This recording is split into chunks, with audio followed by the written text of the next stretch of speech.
Lisa Carter looked at the screen in front of her and felt her heart sink.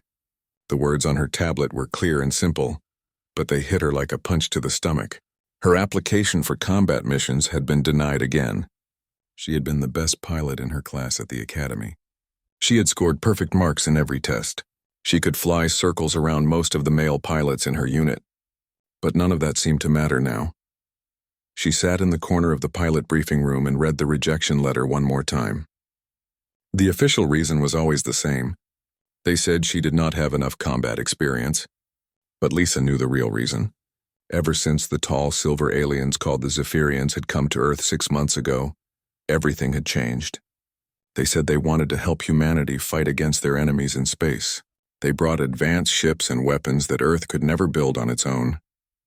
But they also brought their own ideas about how things should be done. The Zephyrians had taken control of all military decisions on Earth. They said their long experience in galactic warfare made them better leaders than humans. Most world governments had agreed to let them run things. After all, the aliens had technology that was hundreds of years ahead of anything humans had ever seen. Their massive warships could destroy entire planets. Their weapons could slice through any armor that humans had ever built. When they offered to protect Earth from the dangerous galaxy beyond, most people thought it was a good deal. But the aliens had some very strange ideas about humans. They believed that human women were not suitable for combat. They said female humans had poor spatial skills and were too emotional to handle the stress of battle. No matter how much evidence humans showed them about successful female pilots and soldiers, the Zephyrians refused to change their minds. They had studied human biology and psychology, they claimed, and their data was clear. Women simply could not fight as well as men. Lisa had tried to argue against this decision many times. She had shown them her test scores and her flying records. She had demonstrated her skills in simulation after simulation. She could outfly most of the male pilots in complex maneuvers. She could think faster under pressure than anyone else in her squadron. She had even saved lives during training exercises when other pilots made mistakes. But the aliens always gave the same response. Their research showed that female humans were inferior fighters, and that was final. Jake Morrison watched Lisa from across the room and felt angry on her behalf. He had been flying with her for 2 years and knew how good she was. In fact, she was probably the best pilot he had ever seen. During their training exercises, she had saved his life more than once when he made errors in judgment. She could see patterns in enemy movements that other pilots missed completely. She could think of solutions to problems that no one else could solve. If anyone deserved to be on the front lines fighting for Earth, it was Lisa. But Jake also understood why most people went along with the alien decisions. The Zephyrians had shown humans what was waiting for them in the galaxy beyond Earth. There were species out there that could destroy entire solar systems without breaking a sweat. The Drakmori Empire alone had conquered thousands of worlds and enslaved billions of beings. Earth would not survive a single day against enemies like that without alien protection. So when the Zephyrians said they knew best, most humans just nodded and agreed. The briefing room began to fill up with other pilots as the morning meeting approached. Lisa watched her male colleagues take their seats and prepare for another day of missions that she would not be allowed to join. Some of them looked at her with sympathy. They knew she was better than most of them, and they felt bad about the situation. But others seemed to agree with the alien assessment. They thought that maybe the Zephyrians were right about women not being suited for combat. After all, these aliens had been fighting wars across the galaxy for thousands of years. They must know something that humans did not. Commander Blake Stevens entered the room and called everyone to attention. He was a good officer who had tried to fight for his female pilots, but even he had been forced to accept the alien rules. The Zephyrians had made it clear that any human commander who refused to follow their guidelines would be replaced immediately. Earth could not afford to lose alien support over personnel disputes. Lisa listened as Commander Stevens read out the mission assignments for the day. Her male colleagues would be flying patrol missions around the outer solar system. They would be checking for enemy scouts and protecting the shipping lanes that brought supplies to Earth. It was important work that could make the difference between life and death for millions of people, and Lisa would not be part of any of it. Instead, she would spend another day running supply flights between Earth and the Moon. She would transport equipment and personnel back and forth on safe routes that never came close to any danger. It was necessary work, but it was not what she had trained for. She had spent years learning how to fight enemy ships and protect human lives. Now she was basically a taxi driver in space. After the briefing ended, Jake walked over to where Lisa was sitting. He could see the frustration in her eyes and wished there was something he could do to help. But they both knew that challenging the Zephyrian decisions directly would only make things worse. The aliens had made it clear that humans who caused too much trouble would be removed from the military entirely. At least this way, Lisa could still fly and maybe find a way to prove herself eventually. But Jake had been thinking about other possibilities. He had heard rumors that some human officers were not happy with alien control. There were whispers about secret meetings and private discussions. Some people thought that humans should have more say in their own defense. If those rumors were true, maybe there was hope for pilots like Lisa after all. Maybe there was a way to show the aliens that they were wrong about human women. Maybe there was a way to prove that humanity was stronger when it used all of its best people, regardless of gender. Admiral Kexthorian stood at the front of the main briefing hall and looked out at the hundreds of human officers gathered before him. His silver scales caught the light as he moved, and his 8-foot frame towered over even the tallest humans in the room. His forearms gestured as he spoke, and his voice carried the authority of someone who had commanded fleets across the galaxy for over 3 centuries. The Zephyrian leader had called this meeting to address what he called the ongoing confusion about military assignments. Too many human commanders had been questioning the decisions about female personnel. Too many requests had been submitted asking for exceptions to the combat restrictions. Admiral Kexthorian wanted to make the situation perfectly clear, so there would be no more misunderstandings. He activated a holographic display that showed detailed charts and graphs about human biology. The data had been collected from thousands of humans over the past 6 months. The Zephyrians had run tests on reflexes, spatial reasoning, emotional responses, and decision-making abilities.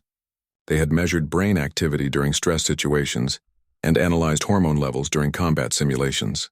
The results, according to the Admiral, were undeniable. Female humans showed significantly higher levels of stress hormones during combat situations than males. Their brain scans revealed increased activity in emotional processing centers when making tactical decisions.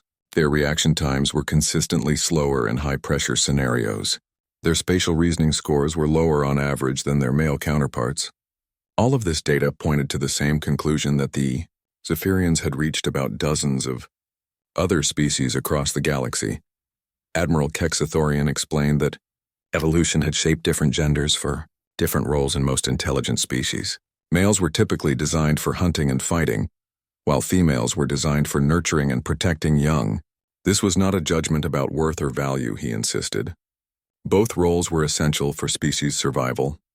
But trying to force individuals into roles they were not evolved for would only lead to failure and unnecessary deaths. The Zephyrians had seen this pattern repeated on world after world throughout their long history of galactic exploration. Species that ignored these biological realities usually performed poorly in combat and suffered heavy casualties. Species that accepted and worked with their natural differences were much more successful in warfare. The Admiral was simply trying to save human lives by applying the lessons learned from thousands of years of experience. Lisa sat in the back of the auditorium and listened to every word with growing anger. She watched as the Admiral showed brain scans that supposedly proved female inferiority in combat situations. She saw charts that claimed to demonstrate why women could not handle the stress of battle. She heard explanations about evolution and biology that reduced her to nothing more than a set of hormones and reflexes. But Lisa also noticed something that the Admiral did not mention. All of the test data had been collected in laboratory settings or simulation environments. None of it came from actual combat situations where real lives were at stake. The Zephyrians had never actually tested human women in real battles because they had banned them from combat from the very beginning. How could they claim to know how women would perform in situations they had never been allowed to experience? The Admiral continued his presentation by showing examples from other species in the galaxy. He displayed images of warrior races where only males fought, while females stayed safely at home. He showed statistics about casualty rates in mixed-gender units compared to all-male units. He presented case studies of failed military campaigns that he blamed on commanders who ignored biological realities. Many of the human officers in the audience nodded along with the presentation. The data seemed convincing, and the Admiral's experience was clearly vast. If the Zephyrians had been fighting galactic wars for thousands of years, they must know what they were talking about. Most humans had no basis for arguing with aliens who had conquered half the galaxy and defeated enemies that could destroy planets. But some officers remained skeptical. Colonel Steve Barnes, who had fought in 3 wars on Earth before the aliens arrived, knew that some of his best soldiers had been women. Captain Tony Garcia remembered female pilots who had saved his life during dangerous missions in Earth's atmosphere. Lieutenant Amy Rodriguez, one of the few women still allowed to fly non-combat missions, had outperformed every male pilot in her training class. Jake Morrison sat near the middle of the auditorium and felt increasingly uncomfortable as the presentation continued. He had flown with Lisa Carter enough times to know that the Admiral's conclusions were wrong, at least in her case. Lisa could think faster under pressure than anyone he knew. She could solve problems that stumped more experienced pilots. She had reflexes that seemed almost superhuman sometimes. How could the alien data explain someone like her? The Admiral concluded his presentation with a final declaration. The restrictions on female combat personnel were not temporary measures that might be changed later. They were permanent policies based on scientific facts that would not change. Any human commander who continued to question these decisions or submit requests for exceptions would be considered insubordinate and removed from their position immediately. The message was clear. The Zephyrians would not tolerate any more challenges to their authority on this matter. They had made their decision based on their superior knowledge and experience, and that decision was final. Humans could either accept it or lose the alien protection that kept Earth safe from the dangers of the galaxy. As the meeting ended and officers began filing out of the auditorium, Lisa remained in her seat and stared at the now blank holographic display. She thought about all the years she had spent training for this moment. She thought about all the dreams she had nurtured about protecting Earth and exploring the stars. She thought about all the skills she had developed that would now go unused because of alien prejudice disguised as scientific fact. Jake waited for most of the crowd to leave before walking back to where Lisa was sitting. He could see the pain in her eyes and wished he could say something to make her feel better. But they both knew that the Admiral's words had changed nothing except to make the restrictions even more permanent than before. The aliens had spoken, and their word was law on Earth now. 3 weeks after Admiral Kexathorian's declaration, Jake Morrison received a message that he was not expecting. It came through an old military communication channel that most people had forgotten about since the Zephyrians took over the defense networks. The message was short and simple. It told him to report to Section D of the underground facilities at Cheyenne Mountain at 2300 hours. It was signed with just 2 letters. SB. Jake knew those initials belonged to Colonel Steve Barnes, one of the most respected officers in the human military. Barnes had fought in the border wars 15 years ago and had earned medals for valor that most soldiers could only dream about. He was also one of the few senior officers who had openly questioned some of the Zephyrian decisions, though he had been careful not to push too hard. If Barnes was calling secret meetings, something important was happening. The underground sections of Cheyenne Mountain had been built decades ago as emergency command centers in case of nuclear war. Most of them had been abandoned when the Zephyrians arrived and set up their own command systems. The tunnels were dark and quiet now, filled with old equipment that nobody used anymore. It was the perfect place for a meeting that the aliens were not supposed to know about. Jake arrived at the designated location and found 12 other officers waiting in a small conference room. He recognized most of them as pilots and commanders who had expressed frustration with the current situation. Lisa Carter was there, along with Captain Amy Rodriguez and Lieutenant Ben Clark. Dr. Kevin Walsh, a former NASA engineer who now worked on spacecraft maintenance, was also present. Colonel Barnes stood at the front of the room and waited until everyone was seated before he began to speak. His voice was quiet but firm as he explained why he had called them together. The Zephyrians had been making decisions about human military affairs for 6 months now, and those decisions were not always in humanity's best interests. Too many good people were being wasted because of alien prejudices and misunderstandings. The colonel had been doing some research of his own into Zephyrian history and had discovered some troubling facts.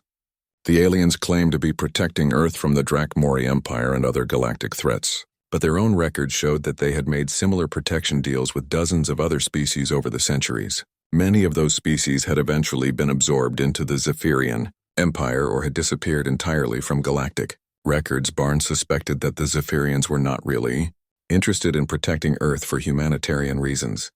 They were probably planning to take control of human territory and resources eventually. The restrictions on female personnel might be part of a larger strategy to weaken human military capabilities and make Earth easier to control when the time came. Dr. Walsh spoke up next and shared some information that made everyone in the room sit up straighter. He had been working on Zephyrian technology for months and had noticed some strange things about their weapons and ships. The aliens claimed that their equipment was too advanced for humans to understand or operate effectively, but Walsh had found evidence that this was not entirely true.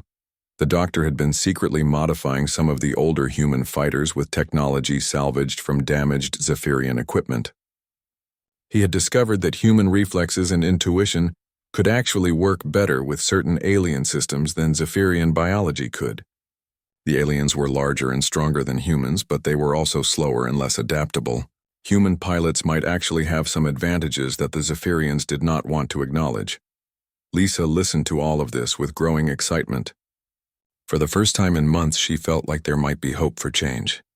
If human pilots could prove themselves in actual combat situations, maybe the aliens would be forced to reconsider their prejudices. But how could they get that chance when they were banned from all dangerous missions? Colonel Barnes had been thinking about the same problem and had come up with a possible solution. The Zephyrians monitored most military communications and activities, but they did not pay much attention to routine maintenance and supply operations. If a small group of human pilots could stage an unauthorized mission that looked like a maintenance operation, they might be able to demonstrate their capabilities without triggering immediate punishment. The colonel had identified a potential target for such a mission. Long-range sensors had detected a Zephyrian supply convoy traveling through an asteroid field in the outer solar system. The convoy was supposed to be carrying weapons and equipment to the front lines of the war against the Drakmori Empire, but intelligence reports suggested that the aliens might be selling some of those weapons to both sides of the conflict.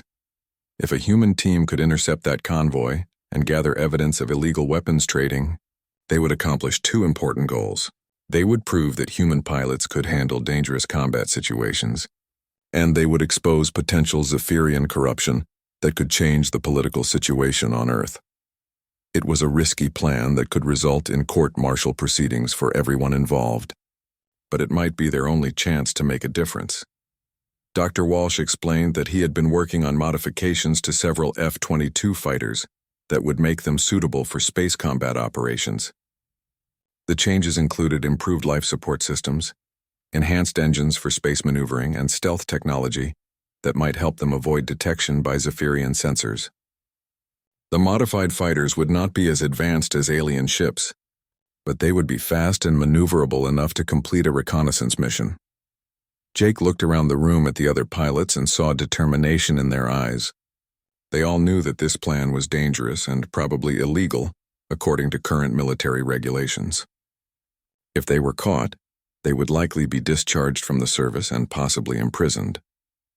But they also knew that doing nothing meant accepting a future where humans were treated as second-class citizens in their own defense force.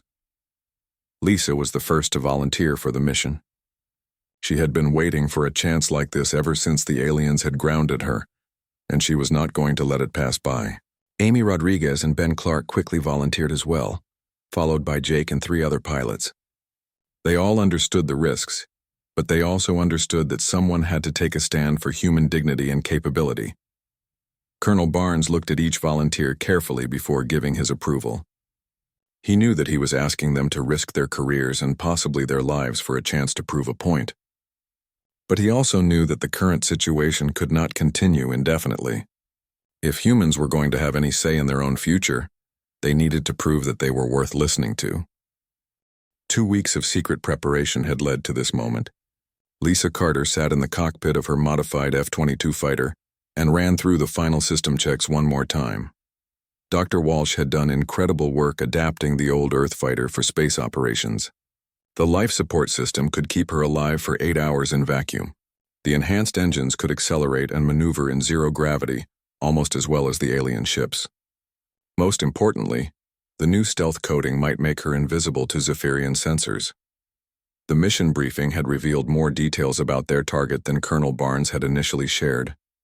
The supply convoy they were tracking consisted of 3 large transport ships and 2 escort fighters. According to intercepted communications, the transports were carrying advanced plasma weapons, shield generators, and targeting computers that were supposed to go to the front lines against the Drakmori Empire. But intelligence analysts had noticed something strange about the convoy's route. Instead of heading directly to the war zone, the ships were taking a detour through an asteroid field that was known to be a meeting point for black market traders. Spy satellites had recorded similar convoys making the same detour over the past few months. Each time the ships had emerged from the asteroid field with different cargo manifests than when they went in. The evidence suggested that the Zephyrians were running illegal weapons, sales to both sides of the galactic conflict. They were supposed to be Earth's protectors and allies in the fight against the Drakmori Empire, but if they were secretly supplying weapons to Earth's enemies, then their true motives were very different from what they claimed. Lisa's squadron consisted of 4 pilots in total. Jake Morrison would be flying on her left wing, while Amy Rodriguez and Ben Clark would provide cover from different angles. All 4 fighters had been equipped with recording equipment that could gather evidence of any illegal activities they might witness. The plan was to observe the convoy, document any suspicious behavior, and return with proof that could change the political situation on Earth. Colonel Barnes had made it clear that this was officially a reconnaissance mission only. They were not authorized to engage in combat unless they were directly attacked. Their primary goal was to gather intelligence and return safely with evidence. Fighting was only permitted as a last resort if their lives were in immediate danger. But everyone involved knew that the situation might not be that simple. If the Zephyrians were really running illegal weapons operations, they would not want witnesses. The convoy escorts would probably try to eliminate any human ships that got too close to their activities. The modified F-22s were fast and maneuverable, but they were still no match for advanced alien fighters in a direct confrontation. Dr. Walsh had briefed them extensively on the capabilities and limitations of their modified ships. The stealth systems would make them hard to detect but not completely invisible. The weapon systems were powerful enough to damage alien ships, but not powerful enough to destroy them easily.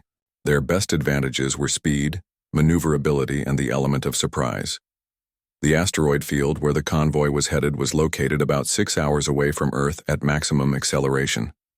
It was a dangerous region of space filled with spinning rocks and unpredictable gravitational fields. Most ships avoided the area because navigation was extremely difficult, and collisions were always possible. That made it a perfect hiding place for illegal activities. Lisa had studied the asteroid field charts for hours, and had memorized every major rock formation and gravitational anomaly. She had run simulations of different approach routes and escape patterns until she could fly them in her sleep. If everything went according to plan, they would be able to observe the convoy's activities from a safe distance and then escape before anyone knew they had been there. But Lisa also knew that plans rarely survived contact with reality. Something would probably go wrong, and they would have to improvise solutions on the spot. That was where her training and instincts would be most important. She had always been good at thinking quickly under pressure and finding creative solutions to unexpected problems. Jake's voice came through the communication system as they approached the edge of the asteroid field. Long-range sensors were picking up the convoy's energy signatures about 20 kilometers ahead. The Zephyrian ships were moving slowly through the rocky maze, apparently searching for something specific. This was exactly the kind of behavior that suggested a planned meeting rather than a simple transit.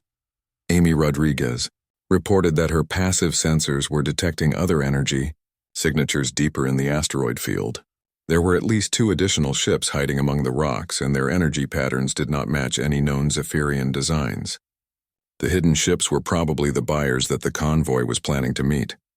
Lisa felt her heart rate increase as the reality of the situation became clear. They were about to witness an actual illegal weapons transaction between Earth's supposed allies and unknown alien buyers. If they could record evidence of this meeting, it would prove that the Zephyrians had been lying about their intentions from the beginning. But getting close enough to record useful evidence would require flying deeper into the asteroid field than they had originally planned. The risks would be much higher, and their chances of escape would be reduced. Lisa looked at the tactical display showing the positions of all the ships involved and began calculating approach vectors that might keep them hidden while still allowing good observation angles. Ben Clark's voice interrupted her calculations with an urgent warning. His sensors had detected movement from one of the escort fighters. The Zephyrian ship was breaking away from the convoy and heading in their direction. Either their stealth systems were not working as well as Dr. Walsh had hoped, or the aliens had detected them through some other means. Lisa made a quick decision and ordered the squadron to split up and take evasive action. They could not afford to be captured or killed before gathering the evidence they needed. If they could avoid the escort fighter and get deeper into the asteroid field, they might still be able to complete their mission and prove that humans were capable of handling dangerous situations that the aliens claimed were beyond their abilities. Lisa threw her fighter into a steep dive between two massive asteroids as plasma bolts streaked past her cockpit. The Zephyrian escort fighter had found them faster than anyone had expected, and now they were in a running battle through the most dangerous part of the asteroid field. Her modified F-22 responded to her commands like a living thing, twisting and turning through spaces that seemed too narrow for any spacecraft to navigate. The alien pilot pursuing her was skilled and experienced, but Lisa quickly realized that his larger ship was having trouble following her through the tightest passages between the rocks. She began using maneuvers that would have been impossible in atmosphere, spinning her fighter around its center axis while maintaining forward momentum and diving through gaps that were barely wider than her ship. The Zephyrian pilot tried to follow but had to break off twice when his bulkier fighter almost collided with spinning asteroids. Jake Morrison was fighting his own battle about 2 kilometers away, using the gravitational fields around the larger asteroids to accelerate and change direction in ways that confused his pursuer. His voice came through the communication system, in short bursts as he dodged weapons fire and tried to coordinate with the rest of the squadron. Amy Rodriguez and Ben Clark were providing cover fire when they could, but they were also being pursued by automated drone fighters that had launched from the convoy ships. Lisa realized that the drones were using technology far more advanced than anything the Zephyrians had ever shown to humans. They moved with perfect coordination and seemed to anticipate her maneuvers before she made them. Their weapons were more accurate and more powerful than the guns on the manned escort fighters.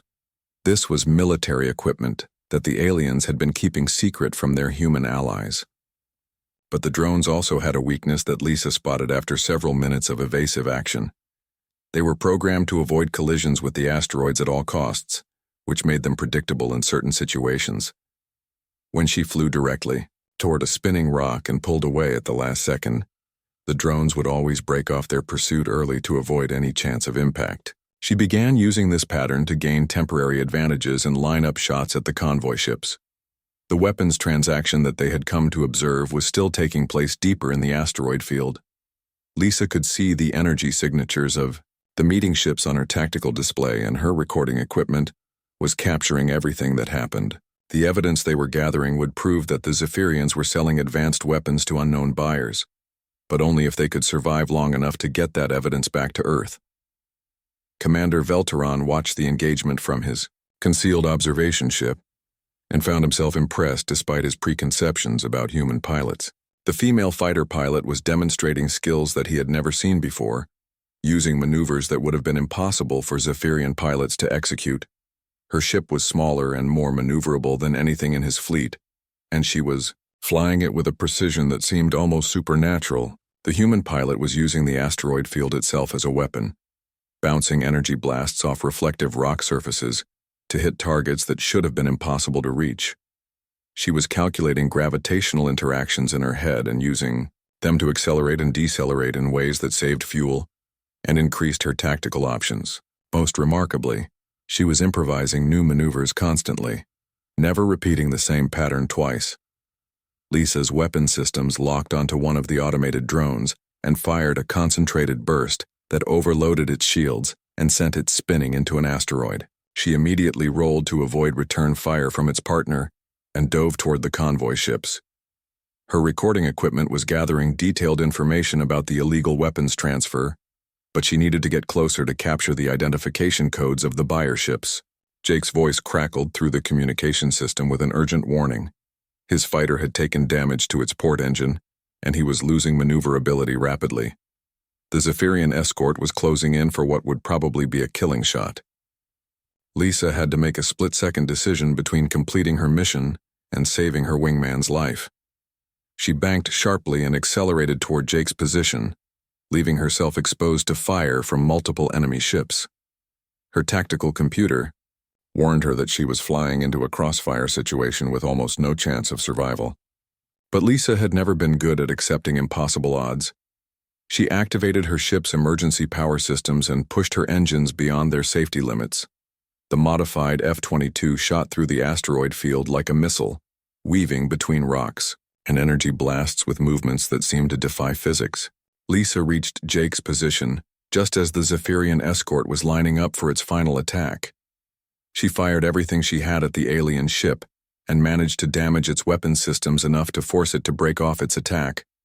But Jake's fighter was badly damaged and losing power rapidly. His life support systems were failing and his engines were shutting down one by one. Lisa made another impossible decision and activated her ship's tractor beam, a piece of alien technology that Dr. Walsh had installed but warned them never to use except in extreme emergencies. The tractor beam locked onto Jake's fighter and began pulling it towards safety, but using the system drained Lisa's power reserves and made her ship a much easier target. Enemy fire began converging on her position as she struggled to control two ships at once while flying through the most dangerous part of the asteroid field. Commander Velterin found himself leaning forward in his observation chair as he watched the human pilot attempt what should have been a completely impossible rescue maneuver.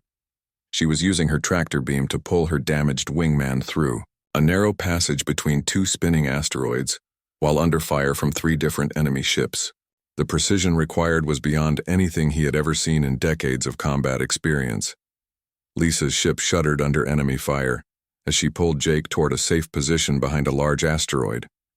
Her shields were failing and her engines were overheating, but she refused to abandon her wingman. She fired her remaining weapons at the nearest enemy ship and managed to disable its targeting systems just long enough to complete the rescue. As soon as Jake was safely behind cover, Lisa released the tractor beam and began evasive maneuvers again, but her ship had been damaged in the rescue attempt and was no longer responding as precisely as before.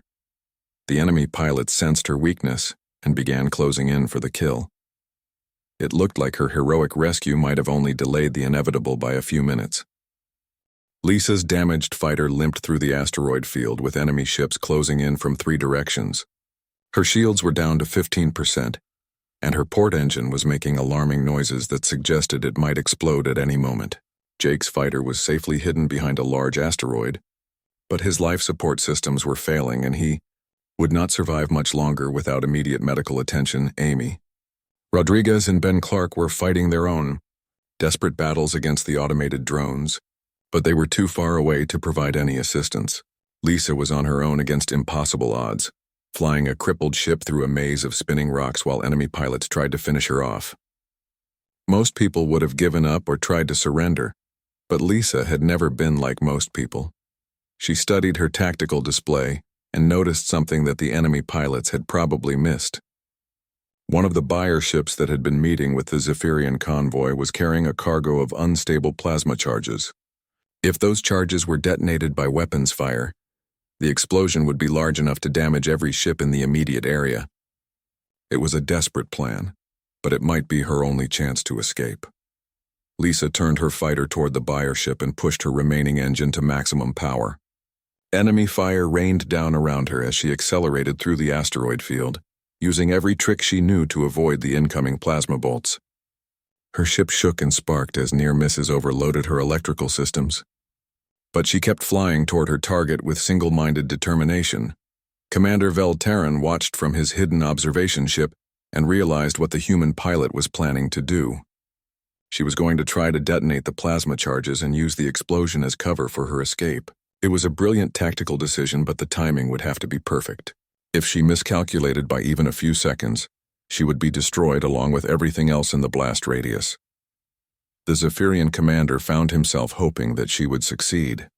He had been observing the engagement for over an hour, and had seen displays of piloting skill that challenged everything he thought he knew about human capabilities. The female pilot had demonstrated tactical thinking, spatial awareness, and courage that exceeded the performance of most Zephyrian pilots he had served with. Lisa lined up her shot on the buyer ship and fired her remaining weapons at the plasma storage compartment. The charges detonated in a brilliant flash of light that temporarily blinded everyone in the area. The shockwave from the explosion sent asteroids tumbling in new directions and created a chaos of spinning debris that made navigation almost impossible. But Lisa had been ready for the explosion and had already plotted her escape route. She dove her fighter into the expanding cloud of debris and used the confusion to break contact with her pursuers. Her ship's stealth systems were still partially functional, and the electromagnetic interference from the explosion helped mask her energy signature from enemy sensors. Jake's voice came through the communication system weakly as his life support systems continued to fail. He was trapped behind the asteroid with no way to escape on his own. His engines were completely dead and his emergency power was running out rapidly. Unless someone could reach him within the next few minutes, he would suffocate in the vacuum of space. Lisa made another split-second decision that went against all military training and common sense. Instead of using the confusion to escape and save herself, she turned back toward Jake's position. Her ship was badly damaged and barely functional, but she still had enough power in her tractor beam to attempt another rescue. It would mean exposing herself to enemy fire again, but she could not abandon her wingmen. Amy Rodriguez saw what Lisa was planning and tried to provide covering fire from her distant position. Ben Clark also broke off his engagement with the drones and tried to create a diversion that would draw enemy attention away from Lisa's rescue attempt. But they were both too far away to make much difference, and the enemy pilots were already recovering from the plasma explosion. Lisa reached Jake's hiding place just as the first enemy ship cleared the debris field and resumed its attack.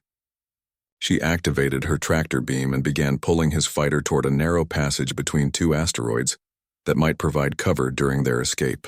Enemy weapons fire began impacting the rocks around them, sending fragments of stone spinning through space in all directions. The passage was barely wide enough for one ship, let alone two ships connected by a tractor beam. Lisa had to calculate the exact trajectory needed to pull Jake's fighter through the gap without crushing either ship against the asteroid walls. She also had to maintain precise control while under fire from multiple enemy ships that were trying to prevent her escape. Commander Velteron found himself holding his breath as he watched the human pilot attempt the impossible rescue. She was flying by instinct now, making micro-adjustments to her course based on split-second observations and calculations. Her ship was sparking and smoking from battle damage, but she refused to give up on her wingman. Lisa successfully pulled Jake through the narrow passage and immediately began accelerating toward the edge of the asteroid field. But her ship's condition was deteriorating rapidly, and she was not sure they would make it to safety before something critical failed. Her port engine was running on emergency power and her navigation systems were flickering in and out of function. Jake managed to stabilize his life support systems enough to regain consciousness and take partial control of his fighter. Together, they limped toward the extraction point where Amy Rodriguez and Ben Clark were waiting after completing their own harrowing escapes. The squadron had survived the engagement, but just barely. More importantly, they had gathered enough evidence to prove that the Zephyrians were running illegal weapons sales to unknown buyers. The recording equipment had captured detailed information about the transaction, including identification codes for the buyer ships and manifests showing what weapons were being sold. This evidence would change everything when they returned to Earth. Commander Velteron made a decision that surprised even himself. He activated his ship's communication system and transmitted an encrypted message to Admiral Kexis Thorian. His report detailed everything he had observed during the engagement, including the exceptional performance of the human female pilot. For the first time in his career, he recommended that Zephyrian policies regarding human personnel be reconsidered. The message also included a complete recording of the illegal weapons transaction that had taken place during the battle. Commander Velteron had been investigating rumors about corruption in the Zephyrian supply chain for months, and the human pilots had inadvertently provided him with the evidence he needed to expose the criminals responsible. Lisa Carter sat in the holding cell and wondered if she had made the biggest mistake of her life. 3 days had passed since the squadron returned from their unauthorized mission, and she had been under military arrest ever since. The evidence they had gathered about illegal Zephyrian weapons sales was being reviewed by senior officers, but no one would tell her what decisions were being made about her future. Jake Morrison was in the medical bay recovering from his injuries, but he was also under arrest and would face the same charges she did. Amy Rodriguez and Ben Clark were in similar holding cells nearby, waiting to learn their fate. Colonel Barnes had been relieved of command immediately and was facing court-martial proceedings for authorizing an illegal mission. The charges against them were serious enough to end their military careers permanently. They had disobeyed direct orders, stolen military equipment, engaged in unauthorized combat, and violated the chain of command. Under normal circumstances, they would probably be discharged from service and possibly imprisoned. But these were not normal circumstances. The evidence they had gathered was causing major political upheaval on Earth and throughout the Zephyrian Empire. The recordings showed clear proof that senior Zephyrian officers were selling advanced weapons to both sides of the galactic conflict, including Earth's enemies. The scandal was threatening to destroy the alliance between humanity and the Zephyrians. On the morning of the 4th day, Lisa was escorted from her cell to the main briefing auditorium. She expected to face a military tribunal that would decide her punishment, but instead she found something completely unexpected. The room was filled with human and Zephyrian officers, including Admiral Kexithorian and Commander Velteron. Dr. Walsh was there, along with several other members of the underground resistance.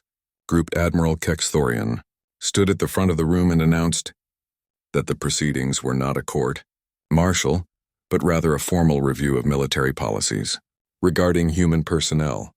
The evidence gathered during the unauthorized mission had raised serious questions about Zephyrian assumptions regarding human capabilities, particularly those of female pilots. Commander Velteron stepped forward and began presenting his own report about the engagement in the asteroid field. He had observed the entire battle from his concealed ship and had recorded detailed information about human tactical performance under extreme combat conditions. His analysis contradicted almost everything that the Zephyrians had previously believed about human limitations. The commander described Lisa's flying skills in terms that made her sound like a superhuman pilot rather than the inferior female fighter that alien science claimed she should be. He talked about her innovative use of gravitational fields, her ability to improvise new maneuvers under pressure, and her tactical thinking during complex combat situations.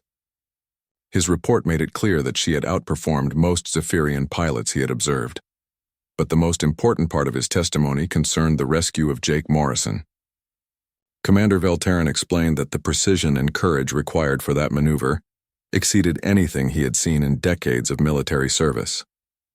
Lisa had risked her own life to save her wingman while under fire from multiple enemy ships, demonstrating the kind of loyalty and selflessness that every military organization valued. Jake was brought into the auditorium in a wheelchair, still recovering from his injuries but determined to testify on Lisa's behalf. His voice was weak, but his words were strong as he described what had happened during the mission.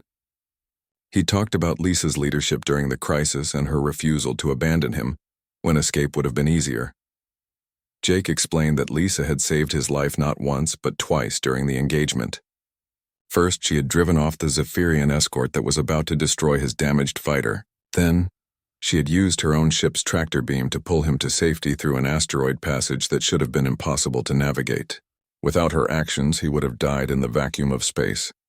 But Jake's testimony went beyond just describing the rescue mission. He talked about the months he had spent flying with Lisa and learning from her exceptional skills. He described training exercises where she had solved problems that stumped more experienced pilots. He explained how her quick thinking and innovative approaches had made their entire squadron more effective. Dr. Walsh was called to testify about the technical aspects of the mission. He explained how the modified F-22 fighters had performed during combat, and how human physiology had actually provided advantages in certain situations. The smaller size and faster reflexes of human pilots had allowed them to use maneuvers that were impossible for larger Zephyrian fighters. Doctor also presented data showing that human Pilots could adapt to new technology faster than Zephyrian pilots could. The modifications he had made to the fighters were based on alien technology, but human pilots had learned to use them more effectively than their original designers had intended. This suggested that humans might actually be better suited for certain types of combat than the aliens had realized. Amy Rodriguez and Ben Clark also testified about Lisa's performance during the mission. They described how she had coordinated the squadron's actions while under fire, and how her tactical decisions had kept them all alive during impossible odds. They talked about her ability to think clearly under pressure and make split-second decisions that saved lives. Admiral Kexthorian listened to all of the testimony with growing discomfort. The evidence was overwhelming that his assumptions about human female pilots had been completely wrong. The data his scientists had collected in laboratory settings did not match the reality of actual combat performance. He was being forced to confront the possibility that Zephyrian science had made serious errors. Commander Velteron concluded his presentation by showing recordings from the illegal weapons transaction that the human pilots had uncovered. The evidence proved that corrupt Zephyrian officers had been betraying both Earth and their own empire for personal profit. The humans had risked their lives to expose this corruption, demonstrating loyalty to the Alliance even when they were being treated unfairly. The Admiral stood up and addressed the room with obvious reluctance. He acknowledged that the evidence presented during the review had forced him to reconsider long-held beliefs about human capabilities. The performance of the female pilot during the asteroid field engagement had exceeded the capabilities that Zephyrian science claimed were possible for human women. Admiral Kexthorian announced that all charges against the human pilots would be dropped immediately. Instead of being punished, they would be recognized for their service in exposing the weapons trafficking scandal. More importantly, the restrictions on female human personnel would be lifted, and all qualified pilots would be eligible for combat assignments regardless of gender.